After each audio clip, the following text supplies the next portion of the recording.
Good afternoon friend. તો આજનો આપણો ટોપિક છે કાય ચિકિત્સાની અંદર બેઝિક પાર્ટમાં લીન દોષ. લીન એટલે શું? છુપાયેલું. લીનનો સિમ્પલ મતલબ થાય છુપાયેલું. તો હવે કોઈ છુપાયેલી વસ્તુ છે, છુપાયેલો વ્યક્તિ છે, એને આપણે બહાર કાઢવો હોય, ધારો કે આપણે કોઈક સમાજ છે, કોઈ જે છે સોસાયટી છે, એની અંદર કોઈ વ્યક્તિઓ છુપાયેલો છે જે બધી વિગતો બધાની બહાર શેર કરે છે, સોસાયટીનું વાતાવરણ બગાડે છે. ચાલો સમજી લો, સિમ્પલ. તો હવે એ વ્યક્તિને આપણે બહાર કાઢવો હોય શું કરવું પડે? પહેલાં એને આપણે શું કરવું પડે? અગ્રેવેટ કરવો પડે. એને આપણે શું કરવું પડે? ચેલેન્જ આપવી પડે. એટલે ગુસ્સે થાય. પછી જે છે ગુસ્સે થાય ને એ કંઈક એવું બોલી જાય તો આપણે એને પકડી પાડીએ. ચલો ઓકે ભાઈ, તમે પકડી ગયા, ઓકે FIR થઈ. તો એ રીતનું અહીંયા જે છે આપણા શરીરમાં પણ છે કે ધારો કે કોઈ એક દોષો એવા છે કે જે શરીરની અંદર શું થયા છે? છુપાયેલા છે. છુપાયેલા છે તો એને પહેલાં શું કરવું પડે? એને પહેલાં અગ્રેવેટ કરવા પડે.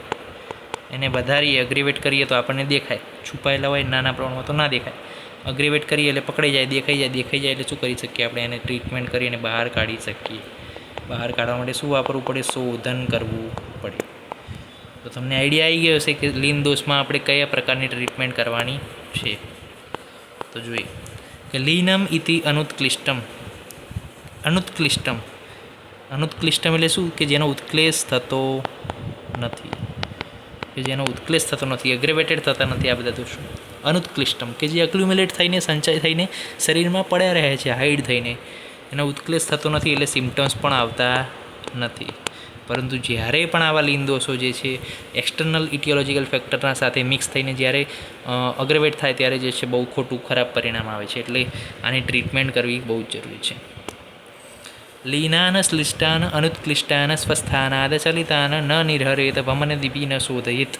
એટલે શું કીધું છે કે લીન દોષોના સિનોનિમ્સ લીન, પછી શ્લિષ્ટ એટલે કે ચોટેલા, અનુત્કૃષ્ટ કે જે ઉત્ક્લેશ ના પામે એવા, અગ્રેવેટ ના થાય એવા, જેના સિમ્ટમ્સ ના દેખાય એવા, સ્વસ્થાનાદ એટલે કે જે પોતાના સ્થાનમાં શું છે? છુપાયેલા છે એટલે તો દેખાતા નથી.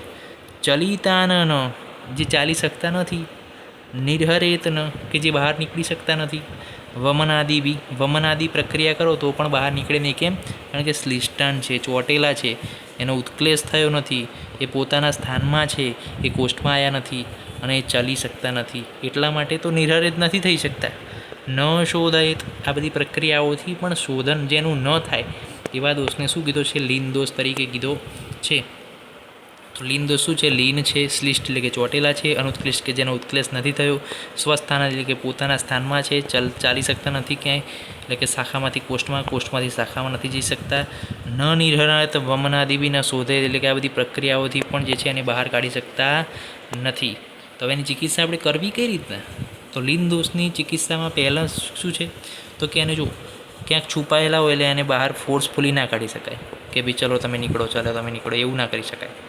નહીંતર શું થાય?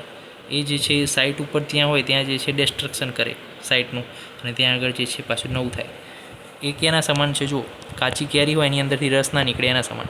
તો એ જ રીતના કાચો રોગ હોય તો એની અંદરથી પણ જે છે દોષો બહાર નીકળે નહીં. શરીરની અંદર પાછા ફરથી રિકરન્સ થવાના ચાન્સીસ રહે. તો એ લીન દોષને આપણે ફોર્સફુલી બહાર કાઢી શકતા નથી. તો આવા દોષોને પહેલાં શું કરવાનું? પહેલાં જે છે આવા દોષો ઓછા પ્રમાણમાં હોય તો એને વધારવાનો ટ્રાય કરવાનો. વધારે થાય એટલે આપણને દેખાય, એ કેટલાક સિમ્ટમ્સ પ્રોડ્યુસ કરે, અને ત્યારબાદ શું થાય? શાખામાં સમાઈ ના શકે. આટલો દોષ હોય સમાઈ જાય, પણ શાખામાં પછી આટલો બધા દોષ થાય તો એ સમાઈ ના શકે, તો કોષ્ટમાં આવવાનો ટ્રાય કરે. અને જ્યારે એવું થઈ જાય ત્યારે શું થાય છે? પછી આપણે શોધન પ્રક્રિયા કરી શકીએ છીએ. ઓકે, તો શું કરવાનું? લીન દોષને આપણે શું કરવાનું? અગ્રેવેટ કરવાનું. એટલે કે એને અગ્રેવેટેડ કરો એટલે શું થાય? પછી એ જે છે એનું શોધન કરીને એને આપણે બહાર કાઢી શકીએ છીએ.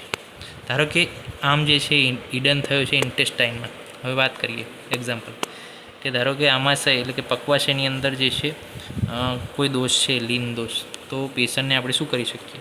તો પેશન્ટને આપણે જે છે પહેલાં દીપન કરીએ એટલે શું થાય? ત્યાં આગળનો આમ નાશ થઈ જાય અને પછી જે છે વિરેચન આપી શકીએ. ઓકે, તો એ પ્રમાણે જે છે લીન દોષની ચિકિત્સા કરી શકીએ. નેક્સ્ટ લેક્ચરમાં મળીશું નવા ટોપિક સાથે. ત્યાં સુધી રજા આપશો. જય હિન્દ, જય ભારત, જય આયુર્વેદ, જય ધન્વંતરી. નમસ્કાર.